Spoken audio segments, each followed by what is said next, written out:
this is Commerce Corner and we are going to discuss about powers and duties of auditor. So powers and duties में आप powers में rights भी लिख सकते हो and ये ऑडिटिंग का एक इम्पॉर्टेंट टॉपिक है जो लॉन्ग में आ जाता है 15 मार्क में एंड उसके अकॉर्डिंग ही हम इस क्वेश्चन को कवर करने की कोशिश करेंगे. सो स्टार्ट करते हैं विद इंट्रोडक्शन से.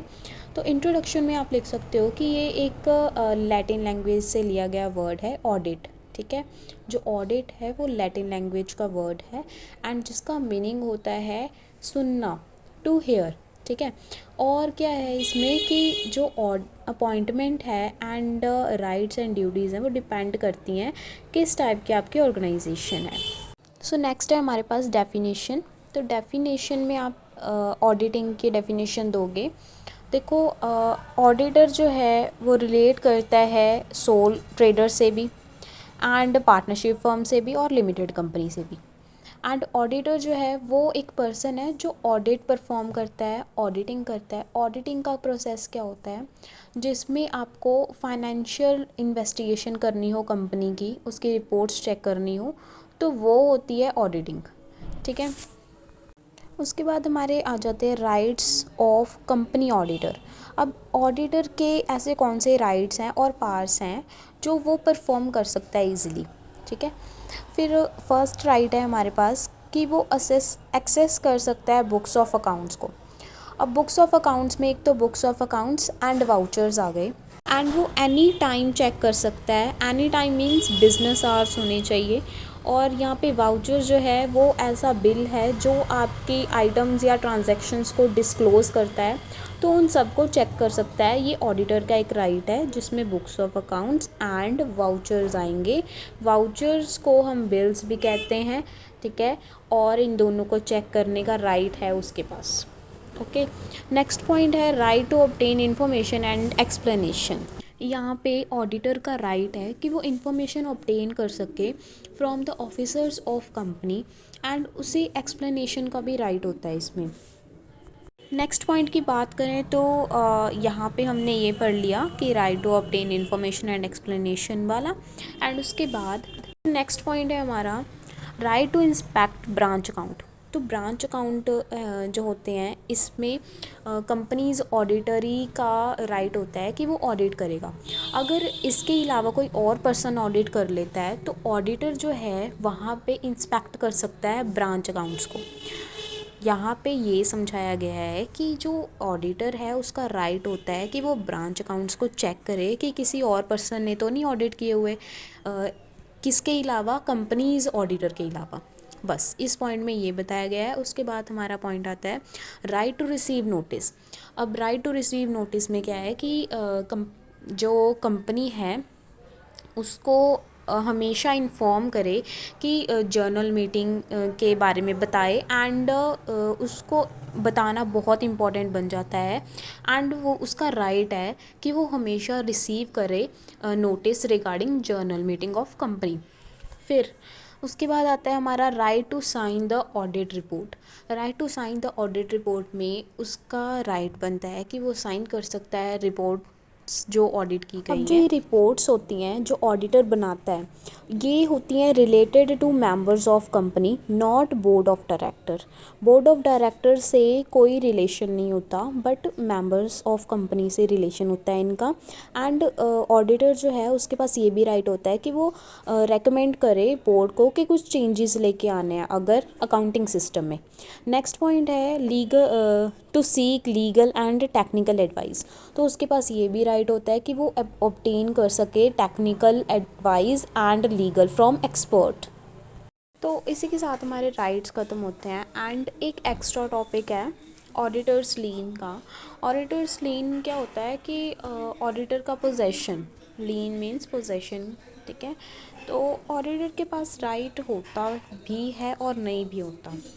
यहाँ पे कुछ पॉइंट्स हैं जहाँ पे उसका राइट है भी और नहीं भी. बुक्स ऑफ अकाउंट्स में उसका राइट नहीं होता कि वो लीन का राइट यहाँ पे यूज़ करे. But on the other hand ये जो सारे तीनों पॉइंट्स लिखे हुए हैं यहाँ पे उसका राइट होता है कि वो ये यूज़ कर सकता है लीन का राइट. कौन? ऑडिटर. तो ये एक्स्ट्रा पॉइंट था. अगर आपको इस पे वीडियो चाहिए तो आप कमेंट्स में बता सकते हो क्योंकि ये शॉर्ट में आने वाला है. सो नेक्स्ट है हमारे सो पास इसके बाद हमारा पॉइंट आता है ड्यूटीज़। सो ड्यूटीज़ क्या होती हैं ऑडिटर की एंड इसका सेक्शन क्या है। सो इसका सेक्शन है 143। 143 याद रखना एंड इसके सब सेक्शंस होंगे वो साथ साथ कवर हो जाएंगे, ठीक है। तो स्टार्ट करते हैं फर्स्ट ड्यूटी से जो अंडर सेक्शन 143 सब सेक्शन 1 में आती है। सो इसमें क्या है, जो लोन्स एंड एडवांसेस हैं उसके रिलेटेड ये ड्यूटी है कि जो ऑडिटर है वो इंक्वायर करेगा कि जो लोन्स एंड एडवांसेस हैं वो प्रॉपरली सिक्योर हैं या नहीं हैं, या फिर जो टर्म्स एंड कंडीशन वहाँ पे फॉलो की गई हैं या नहीं, ठीक है। Terms and conditions in regards to loans and advances, ठीक है। और जो लोन्स एंड एडवांसेस हैं वो डिपॉजिट तो नहीं शो किए गए, ठीक है। ऐसी ट्रांजैक्शन जो डिपॉजिट शो की गई हैं जो कि लोन थी, ठीक है। फिर जो पर्सनल एक्सपेंसेस हैं वो रेवेन्यू अकाउंट तो नहीं चार्ज किया गया, एंड बैलेंस शीट प्रॉपरली बनी है या नहीं बनी, या फिर मिसलेडिंग तो नहीं है बैलेंस शीट। तो ये चीज़ें आ जाती हैं duty under section 143 sub section 1 में। तो ये था हमारा first point duty of companies auditor का, ठीक है। सो यहाँ पे लोन्स एंड एडवांसेस की बात हो रही है वो तो पता लग गया, ठीक है। हम एक और पॉइंट करेंगे जहाँ पे ये बताया गया होगा कि जो ट्रांजैक्शन हुई हैं वो बुक एंट्री से हुई हैं या फिर जो कंपनी के इंटरेस्ट में थी वैसे हुई हैं। सो फर्स्टली हमने पढ़ा कि एक तो यहाँ पे लोन्स एंड एडवांसेस का केस था, एंड सेकेंडली एंट्री का पढ़ा। फिर थर्ड हमने पढ़ा कि बैलेंस शीट प्रॉपरली मेंटेन है या नहीं है, मिसलीडिंग तो नहीं है। फिर ऐसे करके हमने ये पॉइंट्स के related to loans and advances. So यहाँ पे फर्स्टली हमने कवर किया sub section 1 and sub section 2 की बात करें तो ये है हमारे पास शेयर होल्डर से रिलेटेड। इसका मीनिंग क्या है कि जो ऑडिटर है वो रिपोर्ट्स बनाता है to make reports to shareholders, ठीक है। शेयर होल्डर्स को रिपोर्ट्स बना के देता है। अब यहाँ पे जो रिपोर्ट्स हैं उनमें क्या क्या चीज़ें आ जाएंगी, जैसे financial statements, cash flow statement आ गई, प्रॉफिट एंड लॉस अकाउंट्स आ गया, बैलेंस शीट्स आ गई। और यहाँ पे ट्रू एंड फेयर व्यू इनमें दिखना चाहिए, मिसलीडिंग नहीं होनी चाहिए। ये ही चीज़ें यहाँ पे शो की जाती हैं जो ऑडिटर की ड्यूटी बनती है यहाँ पे। फिर उसके बाद हमारा नेक्स्ट पॉइंट है सेक्शन 143 सब सेक्शन 4 के अंडर, जहाँ पे रीज़न बताना होगा नेगेटिव ऑडिटर को अगर तो यहाँ पे ऑडिटर की रिस्पॉन्सिबिलिटी होती है, ड्यूटी होती है कि वो रिजल्ट्स जो आते हैं उनका रीज़न बताए। फिर उसके बाद सेक्शन 143 सब सेक्शन 5 में क्या है, जो ड्यूटी है रिगार्डेड गवर्नमेंट कंपनी के, ठीक है। जो ऑडिटर है वो रिपोर्ट्स तैयार करेगा ऐसे मैनर में जो प्रेस्क्राइब्ड किए गए होंगे बाय CAG, यानी कि कंट्रोलर एंड ऑडिटर जर्नल। तो यहाँ पे ये चीज़ प्रेस्क्राइब करेगी कि कैसे आपने रिपोर्ट्स बनानी है, उसी हिसाब से ऑडिटर जो है अपनी रिपोर्ट्स बनाएगा एंड उन्हें ही एक कॉपी उस रिपोर्ट की भेज देगा। उसके बाद अंडर सेक्शन 8 में ड्यूटी बनती है ऑडिटर की कि वो ब्रांच ऑफिस के भी अकाउंट ऑडिट करे। इसके साथ ही अगर वो ब्रांच ऑफिस जो है आउटसाइड इंडिया है एंड उसके अकाउंट्स कंपनीज ऑडिटर मेंटेन करके रखेगा, ऑडिट करेगा। फिर उसके बाद ये हमारा 143 सब सेक्शन 8 का था एंड 9 का हम पढ़ते हैं कि जो ड्यूटीज़ हैं to company with auditing standards होनी चाहिए बाय एवरी ऑडिटर, ठीक है। स्टैंडर्ड्स के अकॉर्डिंग ही मेंटेन हो सब कुछ। फिर उसके बाद हम पढ़ेंगे कि जो ड्यूटी है, duties to sign audit report. अब ये किसकी ड्यूटी बनती है, ये भी ऑडिटर की ड्यूटी बनती है। जो भी रिपोर्ट्स होंगे, अदर डॉक्यूमेंट्स होंगे, वो क्लैरिफाई करने के लिए वो साइन करेगा, ठीक है।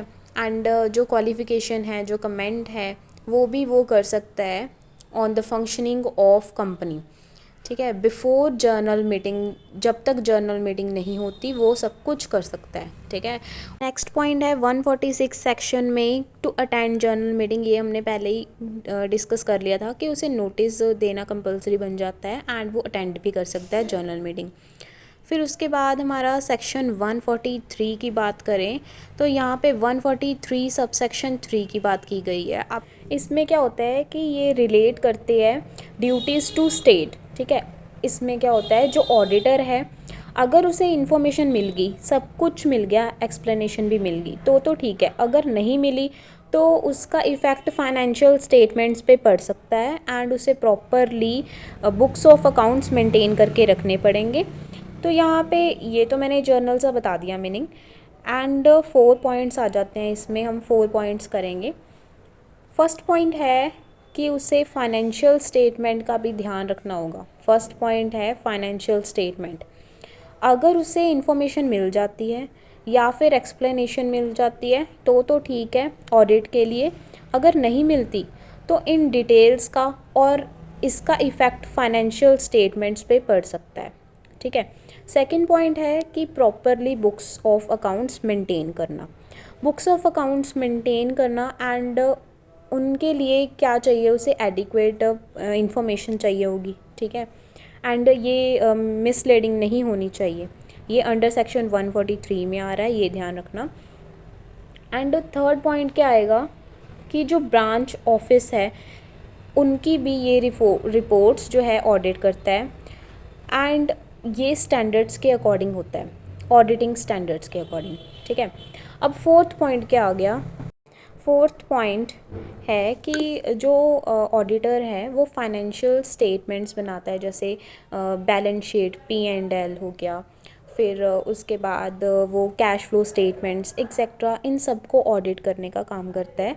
तो ये थी हमारी 4 ड्यूटीज़ जो प्रॉपरली फॉलो की जाएंगी बाय ऑडिटर। ठीक है। फर्स्ट फाइनेंशियल स्टेटमेंट, सेकंड था कि उसे प्रॉपरली मेंटेन करना अकाउंट्स को। ठीक है, जितने भी अकाउंट्स बनेंगे ऑडिटिंग के लिए। थर्ड था कि अकाउंटिंग स्टैंडर्ड्स को फॉलो करना, जैसे ब्रांच ऑफिस में वो ब्रांच अकाउंट्स को मैनेज करता है, ऑडिट करता है, तो वहाँ पे स्टैंडर्ड्स यूज़ होंगे।